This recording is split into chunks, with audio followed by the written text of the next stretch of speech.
My friends, it is an absolute honor for us to welcome this evening Israel's ambassador to the United States, who I had the great privilege of teaching and bonding with at Oxford, and has become one of our family's dearest friends, Ambassador Ron Dermer.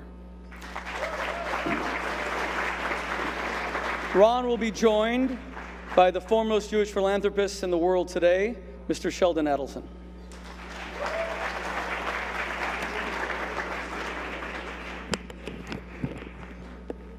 In general, I try not to speak after Shmuley. If only he would just have a little bit of passion. Just a little bit. You got to get a little more charged up. Shmuley talked about anti-Semitism, and the truth is that people thought the decades after the Holocaust was the new norm. And it turns out they were just an aberration. Now, the Holocaust has distorted the Jewish understanding of our own history, because it was such a seismic event. To lose a third of the Jewish people, it's like losing 100 million Americans. And if you can't wrap your mind around that number, imagine a 9/11 every day for a century. That's what the Holocaust did to the Jewish people. It was such a seismic event that if we think that if we don't have Nazis goose-stepping, there's no more anti-Semitism. But if you take the Holocaust away, what you see is a long history of a couple thousand years, century after century, of anti-Semitism. And now we are returning back to those very, very dark days where it is now politically correct to be anti-Semitic. But instead of singling out the Jewish people, the old anti-Semitism has been turned into a new anti-Semitism by singling out the Jewish state. But there is a difference. And the difference is not that hatred towards the Jewish people has ended. The difference is, with the rebirth of Israel, is that the Jewish people can defend themselves against that hatred.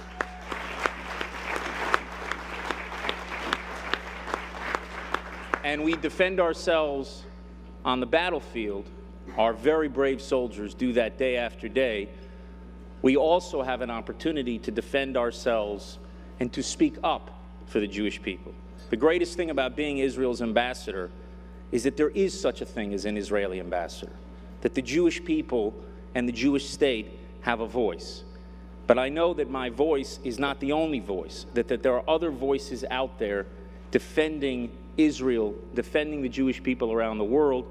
And Shmuley said that I am one of the most articulate people defending Israel. I would probably finish second to you, Shmuley, and I want to thank you for everything you do on behalf of the Jewish people and the Jewish state in defending us and championing us. Thank you. Now, Shmuley said that I have literally 60 seconds to introduce Senator Menendez. And Senator, the greatest American president in my mind was President Lincoln. And he had a quote that has always stayed with me. He said, "Any man can face adversity, but if you really want to test a man's character, give him power." And, sir, you have passed Lincoln's test with flying colors. You have stood up against tyrants and terrorists around the world, and you've stood up on behalf of people who are fighting for freedom.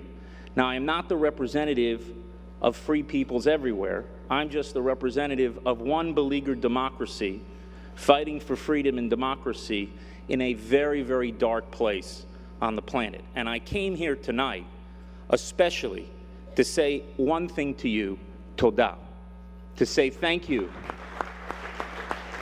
for everything you have done in standing up to the tyrants and terrorists in Tehran, and for everything that I'm sure you will continue to do in taking that strong stand. Lincoln would be proud, and Israel is grateful. Thank you.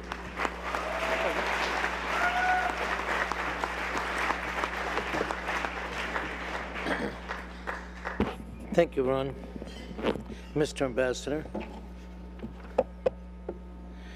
The opposition of Senator Menendez to the administration's attempts to make a deal with Iran at all costs has made him unpopular within the White House, to say the least.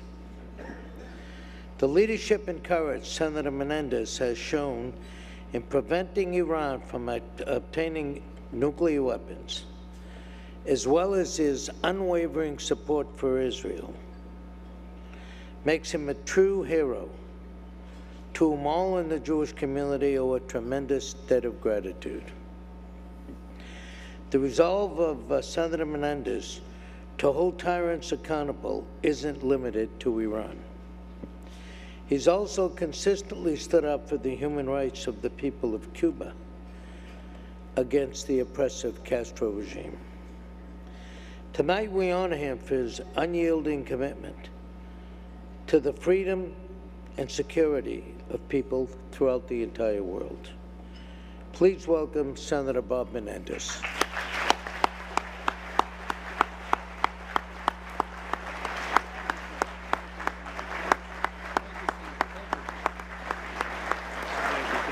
Thank you, Senator.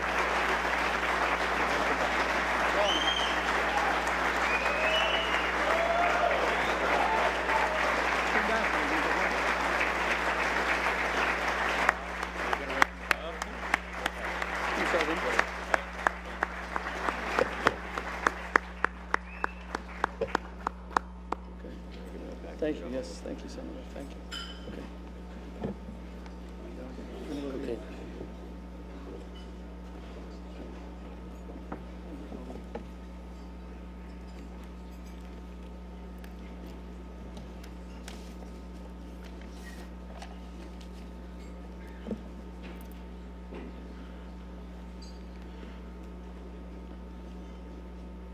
Well, good evening. Thank you, Ambassador, for your gracious introduction and, above all, for your service not only to the State of Israel, but to the U.S.-Israel relationship in such a powerful way. Ambassador Dermer, I can tell you, as a member of the Senate Foreign Relations Committee, is a powerful voice for Israel in Washington, throughout the country, and throughout the world. So, Ambassador, thank you so much for what you do.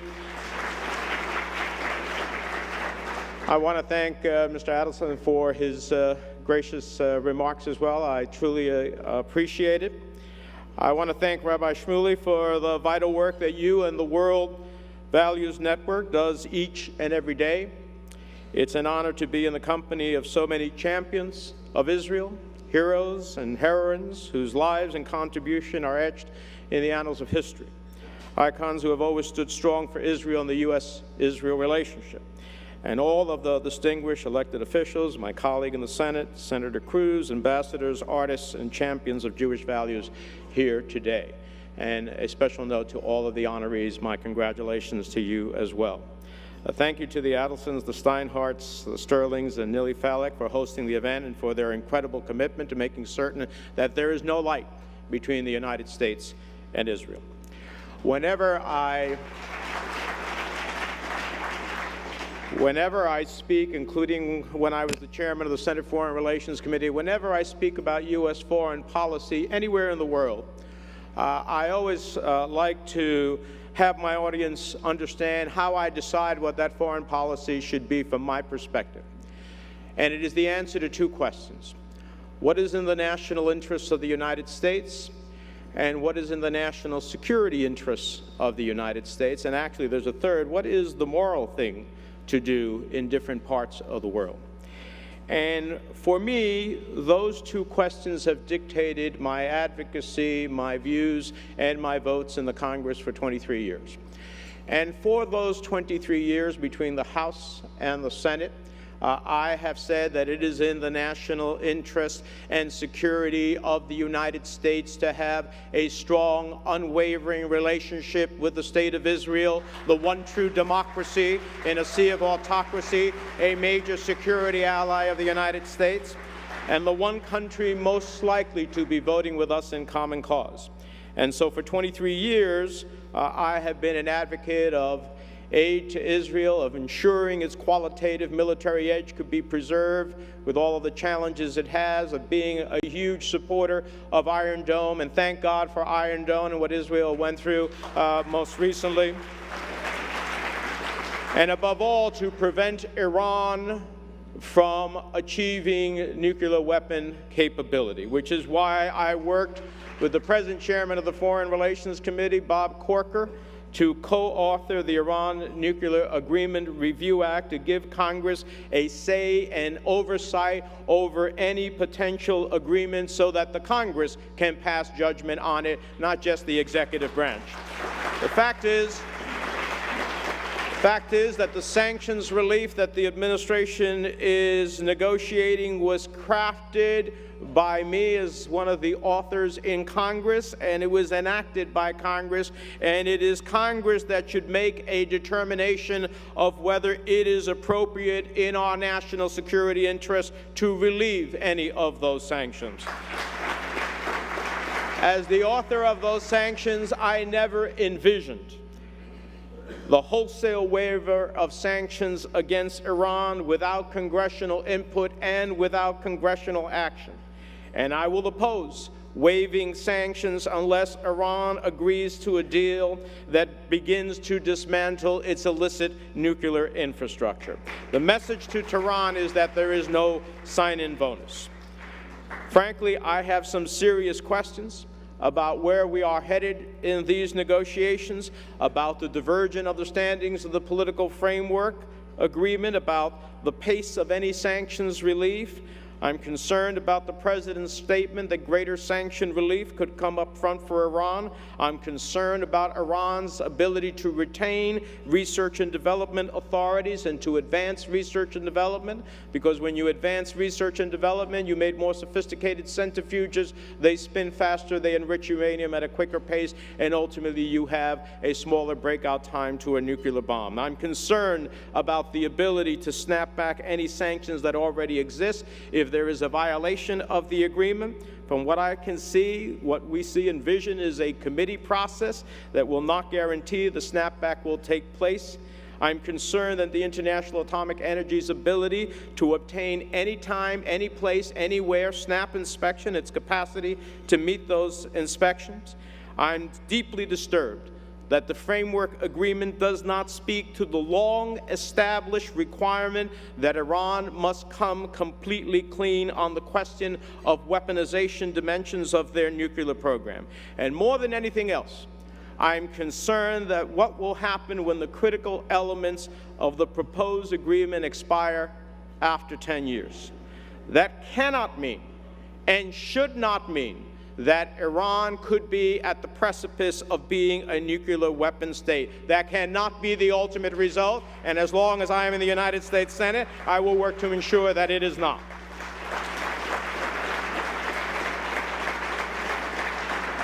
It is not a good deal if all we do is change the United States policy, which has been to prevent nuclear proliferation, and then now to change it from that policy to manage it. If we try to manage nuclear proliferation instead of stopping it, then we face a Middle East that will be a tinderbox in the world with those seeking to acquire nuclear weapons because they believe that Iran has the possibility of achieving it, and we can ill afford that in that part of the world. The bottom line is that I understand that there are those who are hopeful, but hope is not a national security solution. We need to guarantee that Iran does not have nuclear weapons. And we cannot forget that Iran is the greatest sponsor of terrorism in the world. From Yemen to Bahrain, from Iraq to Lebanon, from the catastrophe that is happening in Syria, this is who we are told that we can ultimately see them change the course of events. I don't believe that that is the case. So let me close by saying we must always have Israel's back. And that not only means stopping Iran from having the capacity to have a nuclear weapon, it means fighting back against efforts by any nation or any anti-Semitic group, any haters or Holocaust deniers who try to delegitimize Israel. When I have foreign dignitaries come visit me at the Senate Foreign Relations Committee, and they think our bilateral discussions are going to be about trade or security or other elements of our bilateral relationships, they are often stunned if they happen to be a country in which I believe there is a rise of anti-Semitism, and I say to that leader sitting at that committee before my colleagues, what are you doing about anti-Semitism in your country? Because I want them to know that we care and are concerned. So, as I have said many times, the Holocaust was the most sinister possible reminder that the Jewish people in exile lived in constant jeopardy. And while the Shoah is central to Israel's identity, it was never the reason behind its founding, and it is not the main justification for Israel's existence today. That true justification is written in thousands of years of undeniable history that lead to an undeniable conclusion. The reestablishment of the State of Israel in modern times goes back to the time of Abraham and Sarah, and that is the historical reality. The argument for Israel's existence, the argument for its legitimacy does not depend on what anyone might say in speeches. It has been forged by the fires of history. It has been nurtured by the blood, sweat, tears, and suffering of the Jewish people, by the courage of generations of men and women who have made the desert green, by Nobel Prizes earned by groundbreaking innovations and enviable institutions, by lives saved, democracy defended, peace made, and battles won. There can be no denying the history or the courage of the Jewish people. And there can be no denying the Jewish people their legitimate right to live in peace and security in the land that has been their home for thousands of years. And that is why I will not yield in my support of Israel.